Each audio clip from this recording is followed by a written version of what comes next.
Muhterem kardeşler, Allah Subhanahu ve Teala Kur'an-ı Kerim'in Zurriyat suresinin 20-21. ayetinde ayette: Euzu billahi mineşşeytanirracim ve fil ardı ayatul lil muqinin. Yani yerde de şanuşu kişiler için alametler vardır. Hem devam edip ayette: ve fi enfusikum efela tubsirun.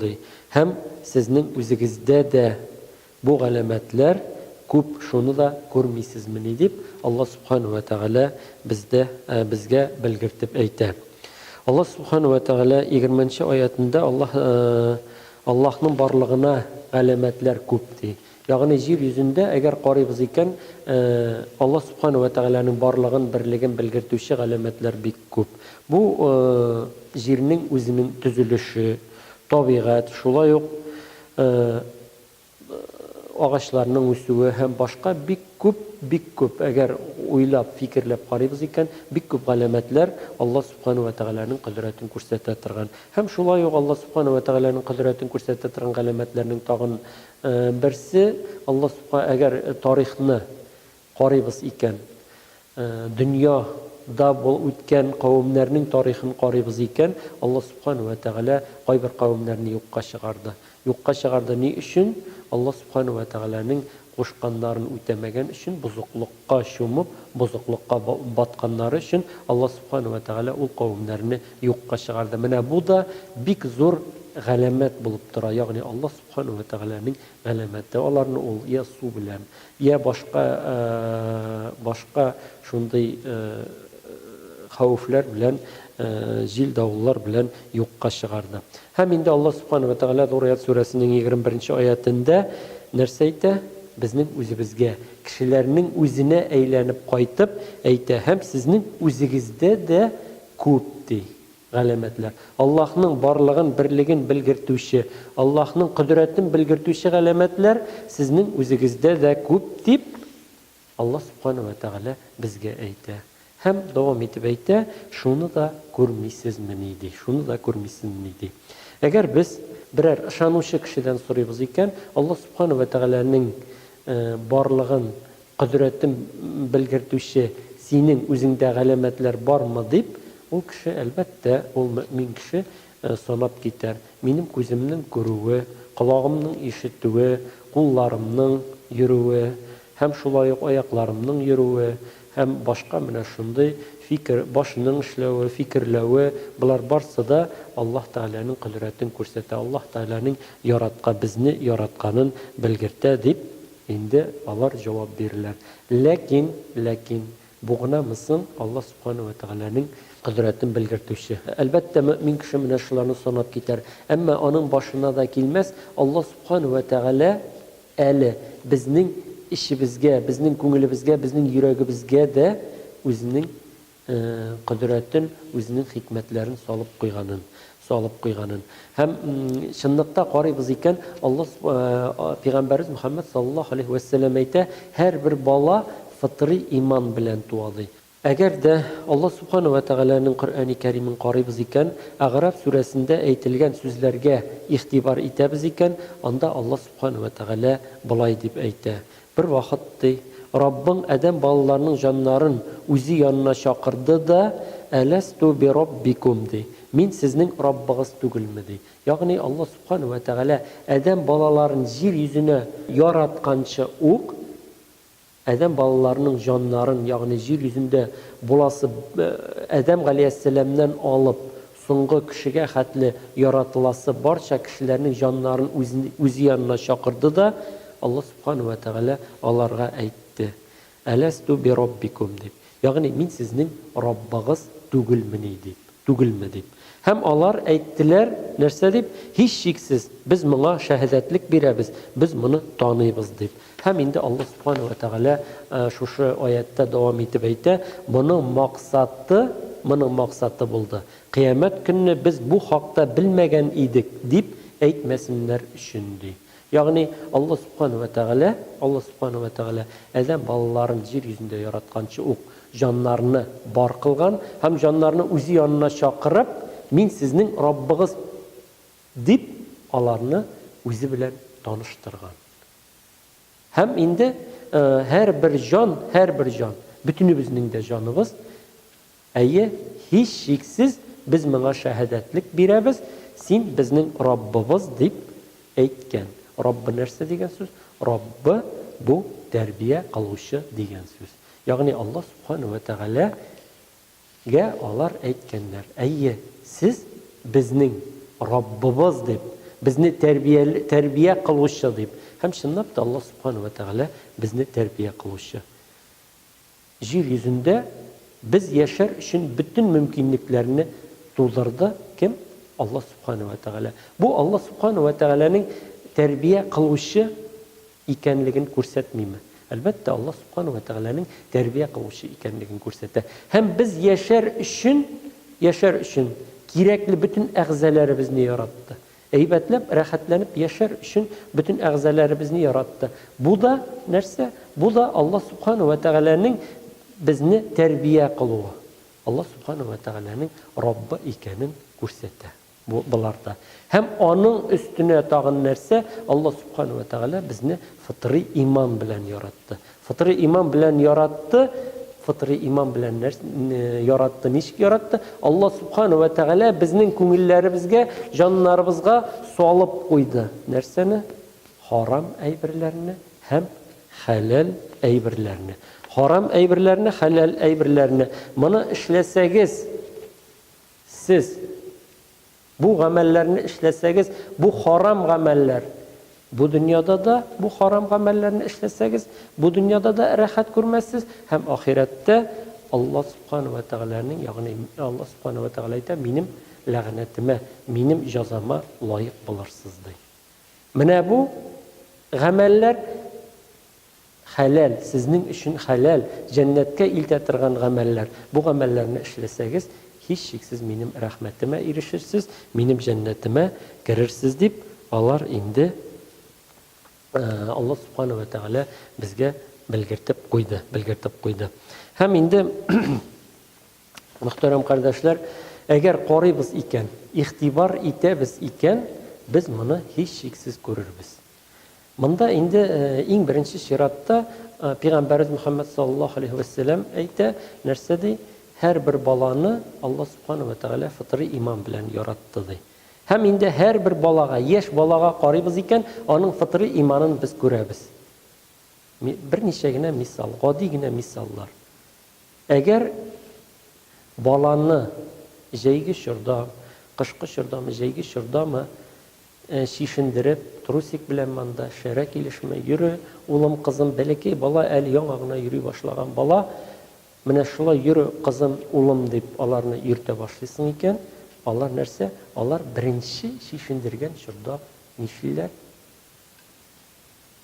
Кыйынсыналар, тартыналар, тәннәре аларның куырыла. Сәбәп нәрсә? Менә бу фитри иман аларның менә шушы тәннәре куырылуга, аларның кыйынсынуына сәбәп булып тора. Әгәр дә инде шул чорда, әгәр дә инде ата-анасы үзләре инде шишенеп йөрмәсәләр. Ягъни аның күзе, аның күзләре күнекмәгән булса шәрә йөргән кешегә, аның инде үзе күнекмәгән булса шәрә йөргән. Менә шушы ата-анасы шишендергәннән соң, ата-анасы, улым, кызым, көн кызу, трусик белән йөрө, сиңа рәхәт булыр дип, шушылай итеп йөртә башлаганнан соң, ул нәрсә эшли? Ул күнегеп кала. Һәм шулай ук без беләбез, баланың авызыннан һәр вакыт дөрес сүз чыга. Баланың авызыннан һәр вакыт дөрес сүз чыга, бала алдый белми. Баладан нинди сорау бирсәң дә, ул инде дөрес итеп, үзе белгәнен дөрес итеп җавап бирә. Һәм инде без нәрсәгә өйрәтәбез? Без өйрәтәбез аны алдарга. Менә бу дөрес итеп сөйләү аның фитри иманында була. Фитри иманында Аллаһ Субханаһу ва Тәгалә аның күңеленә салып куйган дөрес сөйләргә кирәклекне. Һәм без балага әйтәбез. Улым, кызым, өйдә булган хәлләрне бөтенесендә бәйнә дөрес итеп сөйләргә кирәк түгел. Берәр абыең сораса, шуны, менә шулай дип җавап бир дип, без инде өйрәтәбез алдарга. Шулай итеп, без аның фытрый иманын җимерәбез. Фытрый иманын җимерәбез һәм инде фытрый иманын юкка чыгарабыз. Һәм шулай ук инде зурларда гына түгел, балаларда гына түгел, хәтта зурларда да моны күрергә була. Фытрый иманның барлыгын күрергә була. Инде нәрсә? Әгәр инде кызыгызны сорап берәр егет килә икән, абый, апа, мин сезнең кызыгызны яратам, мин сезнең кызыгызны алырга телим, хатын итеп алырга телим, миңа кызыгызны бирегез әле дип. Сез нәрсә эшлисез? Сез ике куллап шатлана кызыгызны аңа бирәсез, никахлаштырасыз, өйләндерәсез, аларны кавыштырасыз. Күз алдына китерегез. Әгәр бер егет килде, сезнең кызыгыз тәртипле, яхшы кыз, тыйнак кыз, итәгатьле кыз, тауфиклы кыз, сезнең кырга килде дә, апа, абый, мин сезнең кызыгызны күрдем, бик матур кызыгыз. Миңа бер кичкә биреп торыгыз әле дип сораса, бер кичкә. Бу чиракта нәрсә? Сезнең ачуыгыз чыга. Сезнең ачуыгыз чыга, сез аны бәреп үтерү дәрәҗәсенә җитәсез. Сәбәп нәрсә? Сәбәп менә бу фытрый иман сәбәп. Фытрый иман сезгә бу нәрсәнең харам икәнлеген белгертә. Һәм шулай ук инде әгәр сез берәр җиргә әйбер урларга барасыз икән, күңелегез нәрсә эшли? Күңелегез курка. Күңелегез курка, калтырыйсыз, аягыз ул якка тартмый. Менә бу нәрсәне аңлата? Менә бу фытрый иман сезне харам эшкә җибәрми. Фытрый иманыгыз тота. Ләкин бер әйбер бар. Ләкин дигән әйбер бар. Адәм баласы әкрен менә шушы фытрый иманны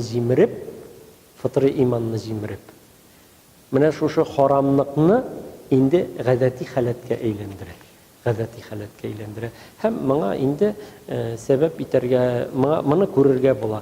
Мисал өчен, никах мәсьәләсенә килгәндә, кызны бирү мәсьәләсендә килгәндә, бу өлкәдә дә дәүләт тә моңа җиңел карый. Дәүләт тә җиңел карый, рөхсәт бирә гражданский кавышуга. Гражданский кавышу нәрсә? Гражданский кавышу ике кыз белән җегет торып карыйлар да, торалсалар торып китәләр, анда никахын укыталар, күпмедер торганнан соң никахын укыталар, туйын үткәрәләр. Әгәр инде торып китәлмәсәләр, берсе бер якка, икенчесе икенче якка китә. Төнчекләрне төниләр дә, икесе ике якка китәләр. Һәм буларның нәрсә? Буларның инде ЗАГСлары да булмый, никахлары да булмый. Булар зина кылып торалар. Һәм менә бу нәрсәгә китерә? Менә бу яшьләр арасында зина кылуның гадәти халәткә әйләнүенә китерә. Һәм менә шушы гадәти халәткә әйләнә нәрсә? Монда инде фытрый иман, менә шушы халәттә фытрый иман җимерелә, зина гадәти халәткә әйләнә. Һәм әйбер урлаганда да бер урлый, ике урлый, өченчесендә җиңелрәк, дүртенчесендә тагын да җиңел, бишенчесендә ул гадәти халәткә әйләнә. 7, 8, 9, 10-сында нәрсә? Бу чорда инде урламыйча яши алмый. Аңа урларга кирәк, каяндыр акча табырга кирәк, тамагын туйдырга кирәк, эшләргә авыр, эшлисе килми. Шуның нәтиҗәсендә нәрсә? Бу гадәти хәлгә әйләнә. Ягъни фытрый иманы, менә шулай итеп адәм баласы фытрый иманын үзе җимереп, bütün харам гамәлләр аның гадәти халәткә әйләнеп кала. Инде шуның өчен дә, мөхтәрәм кардәшләр, Иблис Аллаһ Субхану ва Тәгаләгә әйтте: "Адәм аркасында мине аздырганың өчен бәндәләреңне аздырмакны теләп, туры юлның өстенә утырачакмын. Яна аларны аздырмак өчен аларның уң ягыннан да, сул ягыннан да, артларыннан да, алларыннан да килермен, аларны шөкер итүчеләрдән тапмассың" дип инде шайтан әйтте. шайтан әйтә. Ягъни шайтан менә шулай адәм баласын алдый. Адәм баласын алдый гражданский брак белән, башка нәрсәләр белән адәм баласын алдый һәм менә шу фитри иманы юкка чыкканнан, юкка чыкканнан, фитри иманы җимерелгәннән соң адәм баласы нәрсә? Адәм баласы инде гынахны гадәти хәлгә әйләндерә. Һәм шунда Аллаһ Субханаһу ва Тәгалә шайтанга әйтте: "Бузылганың һәм рәхмәттән сөрелгәнең хәлдә чык җәннәттән. Кешеләрнең сиңа ияргәннәре белән бергә барыгызны да салып җәһәннәмгә тутырачакмын", дип инде Аллаһ Субханаһу ва Тәгалә шайтанга әйтте. Ягъни нәрсә ди? Аллаһ Субханаһу ва Тәгалә шайтанны җәннәттән куды. Тәкәбберләнгәне өчен, Аллаһның әмеренә буйсынмаганы өчен. Һәм инде Аллаһ Субханаһу ва Тәгалә әйтте: "Шайтанга, синең белән бергә сиңа ияргән кешеләрне барыгызны да, сине һәм сиңа ияргән кешеләрне барыгызны да җәһәннәмгә ыргытачакмын", дип Аллаһ Субханаһу ва Тәгалә инде әйтте. Мөхтәрәм кардәшләр, чынлыкта инде күз су карайганчыга кадәр күрер өчен яратылган. Колак инде саңгырауланганчыга хәтле ишетер өчен яратылган. Һәм инде фитри иман нәрсә өчен яратылган? Фитри иман туры юлны җиңеллек белән табу өчен яратылган. Һәм шушы фитри иман юлын адәм баласы томалаганчыга хәтле адәм баласы инде туры юлдан барыр өчен яратылган. Шуның өчен дә Пәйгамбәрбез Мөхәммәд саллаллаһу алейхи ва сәллям әйтә: "Кеше гөнаһ кылган саен гөнаһ кылучының калбендә кара тап барлыкка килә", ди. Әгәр ул тәүбә итә икән, ул кара тап юкка чыга, ди. Әгәр инде ул тәүбә итми икән, гөнаһ гамәлләрен һаман да кыла икән, ул кара тап аның калбен урап ала һәм ул инде бузыклыкка чумады. Инде Аллаһ Субханаһу ва Тәгалә үзе барчабызны да насыйп итсен туры юлыннан барырга, һәм Аллаһ Субханаһу ва Тәгаләнең харам гамәлләрен харам дип белеп, хәләл гамәлләрен хәләл дип белеп, Аллаһ Субханаһу ва Тәгалә кушканча яшәп, Аллаһ Субханаһу ва Тәгалә каршына барганнан соң Аллаһ Тәгаләнең рәхмәтенә ирешергә дә барыбызга да насыйп булсын.